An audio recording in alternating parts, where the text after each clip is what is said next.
এই কাফিরদের বলো যে দেখো তো, যদি আল্লাহ তোমাদের কান ও চোখ কেড়ে নেন এবং তোমাদের হৃদয়ে মোহর মেরে দেন, তবে আল্লাহ ছাড়া এমন কোনো মাবুদ আছে যে তোমাদের এই নেয়ামতগুলো আবার ফিরিয়ে দেবে? দেখো আমরা কিভাবে আমাদের আয়াতগুলো বর্ণনা করি, তবুও এই লোকেরা বিমুখ হয়ে থাকে।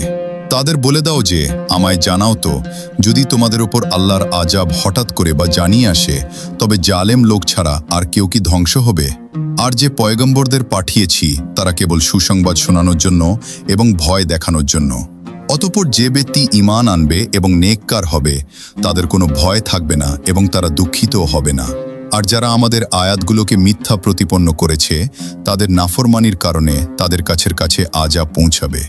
বলে দাও যে আমি তোমাদের এটা বলি না যে আমার কাছে আল্লাহর খাজানা আছে, আর না আমি গায়েবী কিছু জানি, আর না তোমাদের এটা বলি যে আমি ফেরেশতা। আমি তো শুধু সেই হুকুম অনুসরণ করি যা আল্লাহর পক্ষ থেকে আমার কাছে আসে। বলে দাও যে অন্ধ আর চক্ষুমান কি সমান হতে পারে?